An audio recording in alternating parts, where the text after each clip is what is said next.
ॐ गजाननं भूतगणादिसेवितं कपितजम्बूफलचारुभक्षणम् उमासुतं शोकविनाशकारकम् नमामि विघ्नेश्वरपादपङ्कजम्।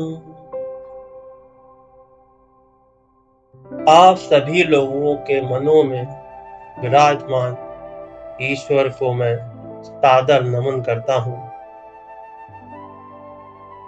चलिए आज का प्रसंग आगे बढ़ाते हैं। तो तुलसीदास जी कहते हैं कि मैंने अपने गुण दोषों को कहकर और सबको फिर नवाकर मैं श्री रघुनाथ जी का निर्मल यश वर्णन करता हूँ, जिसके सुनने से कलयुग के पाप नष्ट हो जाते हैं।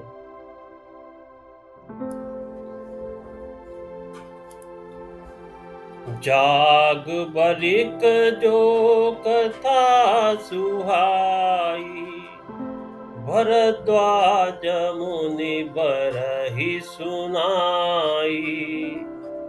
कही हम सोई संवाद बखानी, सुनहु सकल सज्जन सुख मानी। तुलसीदास जी कहते हैं कि मुनि याज्ञवल्क्य जी ने जो सुहावनी कथा मुनि श्रेष्ठ भरद्वाज जी को सुनाई थी, उसी संवाद को मैं बखान कर कहूंगा। सब सज्जन सुख का अनुभव करते हुए उसे सुने। शंभु कीन यह चरित सुहावा, बहुरी कृपा करी उमहि सुनावा। सोई शिव काक भुसुंडी दीना, राम भगत अधिकारी चीना। तुलसीदास जी कहते हैं कि शिव जी ने पहले इस सुहावने चरित्र को रचा, फिर कृपा करके पार्वती जी को सुनाया। वही चरित्र शिव जी ने काकभुसुंड जी को राम भक्त और अधिकारी पहचान कर दिया। तहि सन जाग बलिक पुनि पावा, तिन्ह पुनि भरद्वाज व्रति गावा। ते श्रोता वक्ता समशीला, समदर्शी जानहि हरि लीला। तुलसीदास जी लिखते हैं कि उन काकभुसुंड जी से फिर याज्ञवल्क्य जी ने पाया,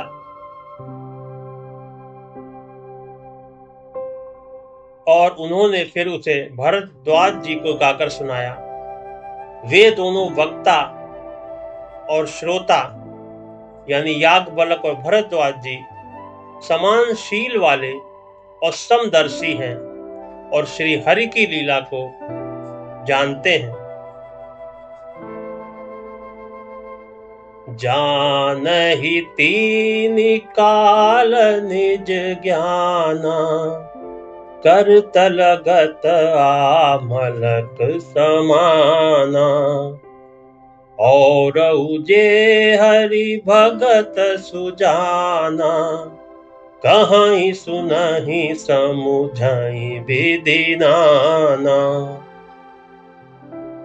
तुलसीदास जी आगे कहते हैं कि वे अपने ज्ञान से तीनों कालों की बातों को हथेली पर रखे हुए आंवले के समान यानी प्रत्यक्ष जानते हैं, और भी जो सुजान भगवान की लीलाओं का रहस्य जानने वाले हरि भक्त हैं, वे इस चरित्र को नाना प्रकार से कहते, सुनते और समझते हैं।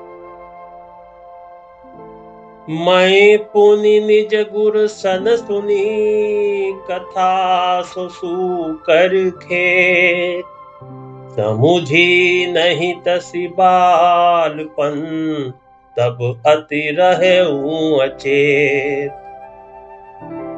तुलसीदास जी लिखते हैं, फिर वही कथा मैंने वाराहा क्षेत्र में अपने गुरु जी से सुनी, परंतु उस समय में लड़कपन के कारण बहुत बेसमझ था, इससे उसको उस प्रकार अच्छी तरह समझा नहीं। श्रोता वक्ता ज्ञान निधि, कथा राम कै गूढ़। किमि समुझऊँ मैं जीव जड़, कलिमल ग्रसित विमूढ़। तुलसीदास जी आगे लिखते हैं, श्री राम जी की गूढ़ कथा के वक्ता मीन्स यानी कहने वाले, और श्रोता यानी सुनने वाले, दोनों ज्ञान के खजाने पूरे ज्ञानी होते हैं। मैं कलयुग के पापों से ग्रसा हुआ महामूढ़ जड़ जीव भला उसको कैसे समझ सकता था। आज का प्रसंग यहीं तक। धन्यवाद। जय श्री राम।